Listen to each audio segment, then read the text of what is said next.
Hi, welcome to the NVS channel. So the section 3, మన section 3లో నేర్చుకోబోయే topic ఏంటంటే metadata elements.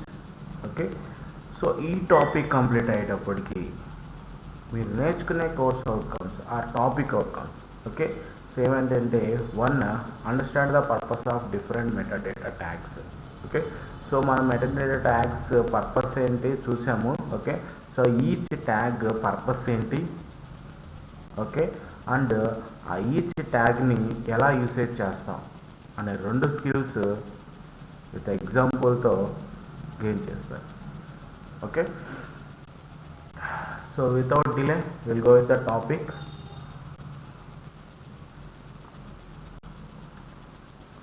Coming to what is the purpose of metadata elements. So purpose ఏంటి? Use to specify the metadata information. Okay, so metadata information మీరు specify చేయాలి. Okay, ఆ web page యొక్క so page information మీరు include చేయాలి అనుకుంటే so మనం ఏ ఎలిమెంట్స్ యూజ్ చేస్తామంటే మెటాడేటా ఎలిమెంట్స్ యూజ్ చేస్తాం అని చెప్పాం. Okay, so coming to the tags కూడా డిస్కస్ చేసాం. ఏమేంటి? Title, base, link, script, no script, style. Okay, so already మనకు తెలుసు. Okay, coming to the so each one. Okay, so ఒక్కో దాన్ని ఇన్ డీటెయిల్గా చూద్దాం. Okay, so coming to the title. Okay, title యొక్క పర్పస్ ఏంటంటే so use to specify the title of the window. అంటే meaning ఏంటంటే సో మనం ఒక వెబ్ పేజ్ తీసుకున్నాం, ఆ వెబ్ పేజ్ విండో యొక్క నేమ్ని ఏదో ఒక నేమ్ ఇవ్వాలి అనుకుంటే మనం యూజ్ చేసే ట్యాగ్ ఏంటంటే title tag. Okay, so go with the attributes.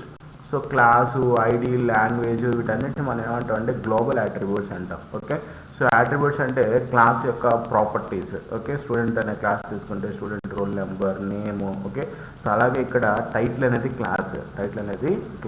Okay, ఇది స్క్రిప్ట్ కాబట్టి మనం డిఫరెంట్గా రాస్తాం. ఓకే, సో ఒకసారి చూడండి. Go to the example.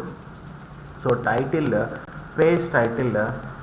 So this is the ఇదేంటంటే స్టార్టింగ్ ట్యాగ్, ఇది ఎండింగ్ ట్యాగ్.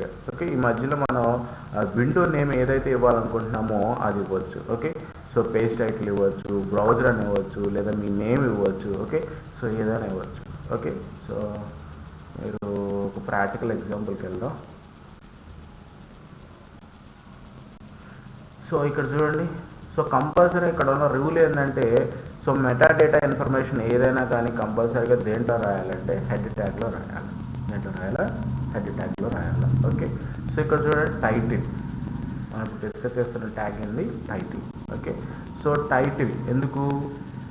ఇక్కడ వెబ్ పేజ్ ఏదైతే ఉందో ఆ వెబ్ పేజ్ విండో నేమ్ మనకి ఏదైతే కావాలో అది మెన్షన్ చేయడం కోసం, ఆ నేమ్ మెన్షన్ చేయడం కోసం యూజ్ చేసే ట్యాగ్ ఏంటి?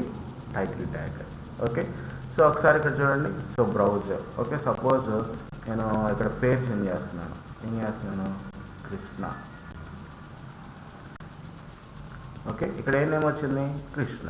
ఓకే, సో ఇలా మీకు ఈ విండో యొక్క నేమ్ ఏదైతే కావాలనుకుంటున్నారో అది ఇక్కడ మెన్షన్ చేసుకుంటారు. ఓకే, అది హోమ్ నేమ్ కావచ్చు, హోమ్ అని అవ్వచ్చు, అబౌట్ అస్ కావచ్చు. ఓకే, సో ఏదైనా కావచ్చు. Okay, A type of name మీరు ఆ విండోకి ఇవ్వాలనుకుంటున్నారో సో ఆ నేమ్ అక్కడ మెన్షన్ చేసుకుంటారు. ఓకే, సో నాకు తెలిసి ఇది క్లియర్ అనుకుంటున్నాను.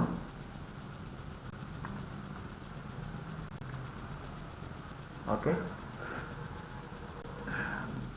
నెక్స్ట్ మనం బేస్కి వెళ్దాం. బేస్ ట్యాగ్ యూసేజ్ ఎలా ఉందో. Okay, so what is the base tag అంటే use to specify the default URLs. Okay, మనం డిఫరెంట్ యూఆర్ఎల్స్ మన వెబ్ పేజ్ కాంటెంట్లో ఇస్తుంటాం. ఓకే, ఒకదాన్ని క్లిక్ చేసి వేరే లొకేషన్కి వెళ్ళడానికి. ఓకే, సో అలా క్లిక్ చేసేటప్పుడు అలాంటి యూఆర్ఎల్స్ ఈ లింక్స్ ఇచ్చేటప్పుడు ఒక్కోసారి మనం పాత్ సరిగ్గా ఇవ్వం, లొకేషన్ యొక్క పాత్ సమ్టైమ్ మిస్సింగ్ చేస్తుంటాం. ఓకే, సో అలాంటి సిచ్యువేషన్స్లో నేను పర్టికులర్గా ఒక యూఆర్ఎల్కి డైవర్ట్ అవ్వాలి. Okay, that is called default URL అంట. ఓకే, ఎప్పుడైనా నేను మిస్ప్లేస్ చేసినప్పుడు URL link or location link. Okay, so ఆ సిచ్యువేషన్స్లో నేను ఒక డిఫాల్ట్ యూఆర్ఎల్కి డైవర్ట్ అవ్వాలి. ఓకే, సో అది ఏ ట్యాగ్ ద్వారా ఇస్తామంటే బేస్ ట్యాగ్ ద్వారా ఇస్తాం. Okay, so coming to the attributes, HRF, target, style. Okay, so example. So base tag HRF. Okay, so HRF అనేది ఒక అట్రిబ్యూట్.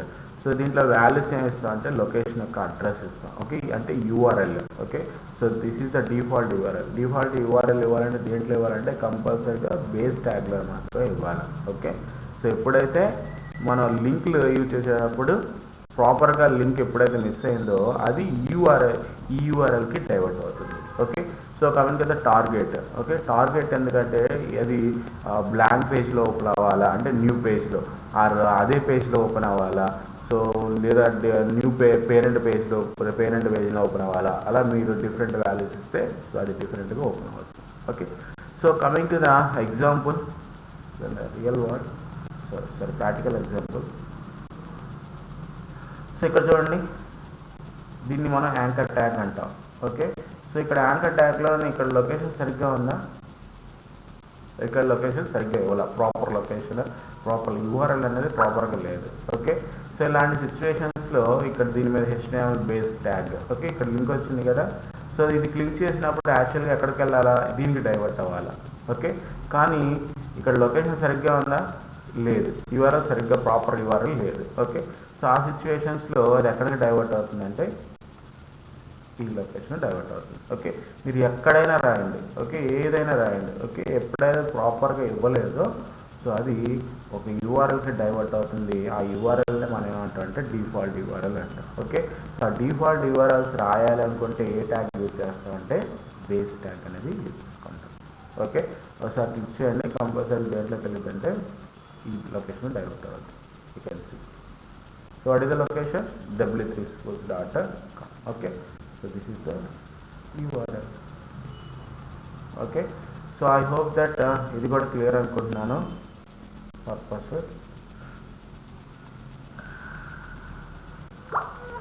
సో నెక్స్ట్ ట్యాగ్కి వెళ్దాం. సో నెక్స్ట్ ట్యాగ్ ఏంటి, link tag. Okay, so link tag యొక్క purpose. So link tag ఎందుకోసం use చేస్తామంటే మన HTMLలోనే other documents అంటే external document. Okay, external documents అది CSS కావచ్చు, జావాస్క్రిప్ట్ కావచ్చు, లేకపోతే ఇంకో ఫైల్ ఏదైనా కావచ్చు. ఓకే, సో ఆ ఫైల్ అదర్ డాక్యుమెంట్స్ ఏదైతే ఉందో మనం కరెంట్ వెబ్ పేజ్ రాస్తున్నాం కదా HTML పేజ్. ఓకే, ఆ పేజ్లో అదర్ డాక్యుమెంట్ని లింకింగ్ చేసుకోవాలి అనుకుంటే సో యూజ్ చేసే లింక్ ట్యాగ్ ఏంటంటే link tag. Okay, so what are the attributes we have అంటే ఇవి మాత్రమే కాదు, ఇంకా మనకు చాలా అట్రిబ్యూట్స్ ఉంటాయి. సో మెయిన్ అట్రిబ్యూట్స్ ఏంటంటే REL HTML. Okay, so example coming to the link REL equal to style sheet, href equal to styles.css. href ఎందుకోసం యూజ్ చేస్తామంటే సో లొకేషన్ అంటే URL ఆర్ లొకేషన్ ఫైల్ యొక్క లొకేషన్ మెన్షన్ చేయడానికి, URL mention చేయడానికి use చేసేది href. Okay, so ఇక్కడ ఏం mention చేసాం, style sheet. Okay, CSS code వచ్చినప్పుడు మీకు అర్థమైంది what is the purpose of CSS. Okay, so style.css అనేది ఇంక్లూడ్ చేసుకున్నాం. ఓకే, సో ఇక్కడ REL అనేది అంటే మన కరెంట్ వెబ్ పేజ్ ఈ కోడ్ ఎక్కడ రాస్తుందంటే మన పేజ్లో రాసుకుంటున్నాం. ఓకే, సో ఈ పేజ్కి అంటే ఈ HTML డాక్యుమెంట్కి సో ఈ CSSకి మధ్య ఉన్న రిలేషన్ ఏంటంటే స్టైల్ షీట్. ఓకే, అది మెన్షన్ చేయడం కోసం యూజ్ చేసే అట్రిబ్యూట్ ఏంటంటే REL. Okay, so will go with the practical example. So ఇక్కడ చూడండి ఏముంది, link REL equal to style sheet, href equal to style షీట్.css.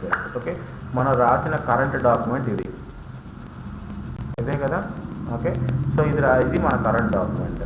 ఓకే, సో ఇది CSS అనేది external document, other document. Okay, so other డాక్యుమెంట్ని ఇక్కడ include చేయాలి అనుకుంటే మనం యూజ్ చేసే ట్యాగ్ ఏంటంటే లింక్ ట్యాగ్. ఓకే, సో అది అదర్ డాక్యుమెంట్ ఎలా అవుతుందో చూడండి ఒకసారి. ఓకే, సో యాంకర్ ట్యాగ్ నేను ఇక్కడ అదర్ డాక్యుమెంట్ చూడాలనుకుంటున్నాను. Okay, so anchor tag HTML. Okay, లేదా can copy and paste here without reading.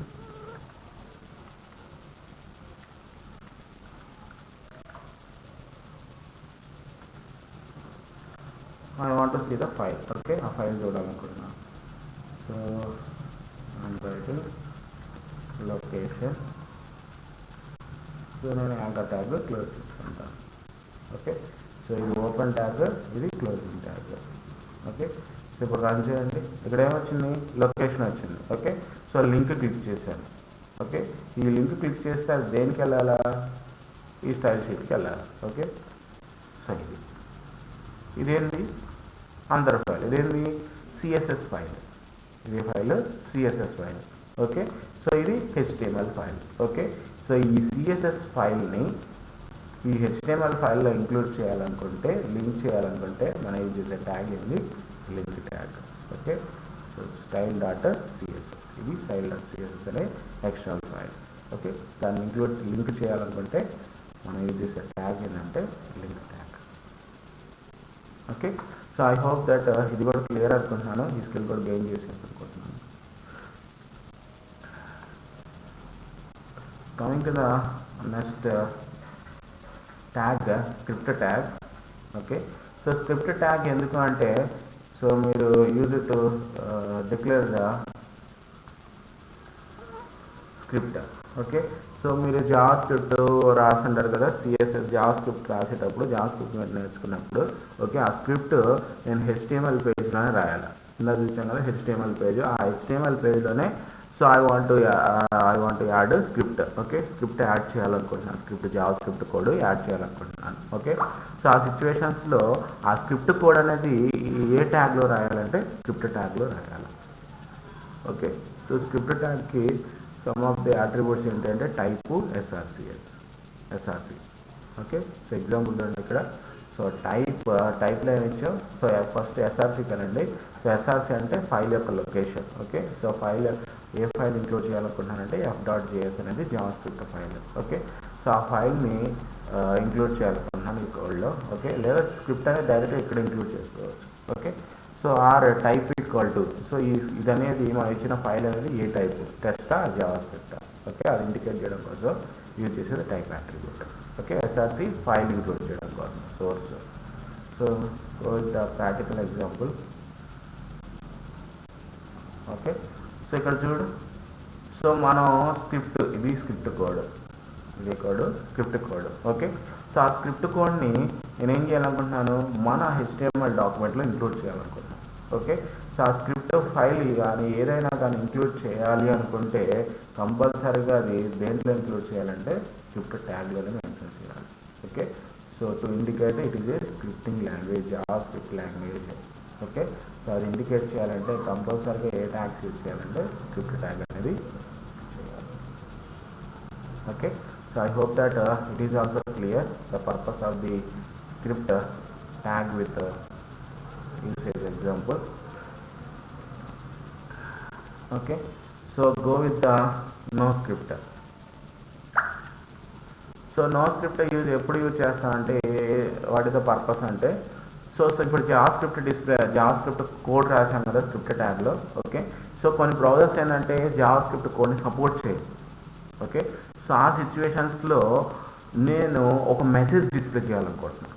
Okay, so ఆ మెసేజ్లో అలాంటి మెసేజ్లు డిస్ప్లే చేయడం కోసం యూజ్ చేసే ట్యాగ్ ఏంటంటే no script. Okay, so these are the global variables, that means global attributes. So class, ID, language, style. Okay, so ఇవన్నీ అన్ని ట్యాగులకు వస్తాయి గ్లోబల్ అట్రిబ్యూట్స్ కాబట్టి. ఓకే, సో కమింగ్ టు చూడండి ఇక్కడ, no script the browser doesn't support JavaScript or disable. So ఈ message ఎప్పుడు వచ్చిందంటే, మన ఇక్కడ రాసిన జావా స్క్రిప్ట్ కోడ్ ఎప్పుడైతే వర్క్ అవ్వట్లేదు, బ్రౌజర్ సపోర్ట్ చేయట్లేదు, ఓకే, అప్పుడు ఈ మెసేజ్ డిస్ప్లే అవ్వాలి. జావా స్క్రిప్ట్ వర్క్ అయితే ఓకే, ఓకే, వర్క్ అవ్వని సిచ్యువేషన్లోనే నేను ఈ మెసేజ్ డిస్ప్లే చేయాలి. ఓకే, ఆ సిచ్యువేషన్స్లో ఏ ట్యాగ్ యూజ్ చేస్తాను అంటే నో స్క్రిప్ట్ అనేది యూజ్ చేస్తాను. ఓకే, సో ఇది ప్రాక్టికల్ ఎగ్జాంపుల్. సో ఇక్కడ చూడండి, so no script sorry your browser doesn't support JavaScript. Okay, so ఇక్కడ ఏమొచ్చింది, so the browsers with JavaScript అంటే ఈ బ్రౌజర్ అనేది జావా స్క్రిప్ట్ సపోర్ట్ చేస్తుంది కాబట్టి స్క్రిప్ట్ వర్క్ అవుతుంది. ఓకే, సో ఇది scripting JavaScript code. Okay, so JavaScript కోడ్లో ఇది తీసుకోండి ప్యారాగ్రాఫ్. ఓకే, సో ఇక్కడ హలో వరల్డ్ అనేది ఎందుకు వచ్చిందంటే ఈ కోడ్ వర్క్ అయింది కాబట్టి ఇది ఎగ్జిక్యూట్ అయింది. ఓకే, సో హలో వరల్డ్ అనేది డిస్ప్లే అయింది. హలో వరల్డ్ డిస్ప్లే అయ్యింది అంటే స్క్రిప్ట్ సపోర్ట్ చేసింది బ్రౌజర్ అని. ఓకే, సో ఎప్పుడైతే సపోర్ట్ చేయలేదో హలో వరల్డ్ బదులు ఏమొస్తుందంటే ఇక్కడ so sorry your browser doesn't support the JavaScript అనేది వచ్చింది. ఓకే, సో ఇది కూడా క్లియర్ అనుకుంటున్నాను, ఈ స్కిల్ కూడా గెయిన్ చేశాను అనుకుంటున్నాను. Okay, coming to the next tag and last tag, so that is called style. Okay, so style ఎందుకోసం ఏం చేస్తామంటే సో మన సిఎస్ఎస్ అనేది ఒక లాంగ్వేజ్ అండి. ఓకే, సో ఆ సిఎస్ఎస్ ఇంక్లూడ్ చేయాలి అంటే స్టైల్స్ ఇంక్లూడ్ చేయాలి మీ HTML డాక్యుమెంట్లోనే. ఓకే, అంటే ఇంటర్నల్గా ఎక్స్టర్నల్గా కాదు. ఓకే, సో ఇంటర్నల్గా మీరు స్టైల్స్ డిఫైన్ చేయాలి, డిక్లేర్ చేయాలి అనుకుంటే ఏ ట్యాగ్ యూజ్ చేస్తామంటే స్టైల్ ట్యాగ్ అనేది యూజ్ చేసుకుంటాం. ఓకే, సో ఏమేమి యాట్రిబ్యూట్స్ గ్లోబల్ యాట్రిబ్యూట్స్ ఇవి క్లాస్ ఐడి అనేది. Okay, so style so H1 colour red, so paragraph P అంటే పారాగ్రాఫ్, కలర్ బ్లూ అంటే పారాగ్రాఫ్ యొక్క కలర్ ఏమొచ్చింది బ్లూ వచ్చింది, సో H1 యొక్క కలర్ రెడ్గా రావాలి. ఓకే, ఇలాంటి స్టైల్స్ మీరు ఏదైనా ఒక అది బ్యాక్గ్రౌండ్ ఇమేజ్ కావచ్చు, బ్యాక్గ్రౌండ్ కలర్ కావచ్చు, లేకపోతే సూడో క్లాస్కి సంబంధించినవి కావచ్చు, లేకపోతే ఫాంట్ సైజ్ కావచ్చు, ఫాంట్ కలర్ కావచ్చు. So A type of styles అయినా మీరు డిఫైన్ చేయాలి HTML డాక్యుమెంట్లోనే, ఎక్స్టర్నల్గా ఫైల్ కాకుండా. ఓకే, సో అది దేంట్లో మెన్షన్ చేయాలి, ఏ ట్యాగ్లో మెన్షన్ చేయాలి అనుకుంటే స్టైల్ ట్యాగ్లో మెన్షన్ చేయాలి. Okay, so go with the example. So ఇక్కడ చూడండి, సో సేమ్ అదే కోడ్ దేంట్లో రాస్తాం, స్టైల్ ట్యాగ్లో రాస్తాం.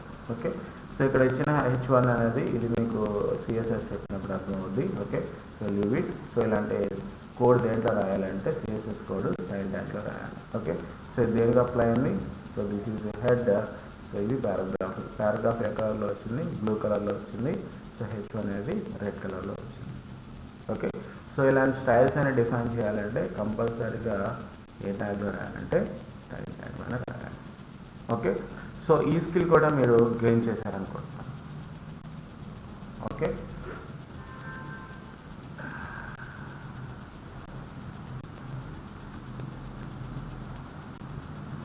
coming to the skills, understand the purpose of the different metadata tags. Okay, so మనకి డిఫరెంట్ ట్యాగ్స్ చూసాము. ఓకే, దాని పర్పస్ ఒక స్కిల్ అండర్స్టాండ్ చేసుకున్న స్కిల్ మీకు వచ్చింది అనుకుంటున్నాను. Okay, coming to usage. Okay, so ఆ డిఫరెంట్ మెటాడేటా ట్యాగ్స్ ఏవైతే ఉన్నాయో సో దాని యొక్క యూసేజ్ యొక్క ఎగ్జాంపుల్ అండర్స్టాండ్ చేసుకునే స్కిల్ మీకు వచ్చిందని ఆశిస్తున్నాను. ఓకే, సో మీకు ఇది నచ్చినట్టయితే లైక్ చేయండి, సబ్స్క్రైబ్ చేయండి. ఇలాంటి వీడియోస్ మోర్ కావాలనుకుంటే నోటిఫికేషన్ కోసం బెల్ ఐకాన్ మీద క్లిక్ చేయండి. Okay, thank you. మళ్ళీ నెక్స్ట్ సెషన్లో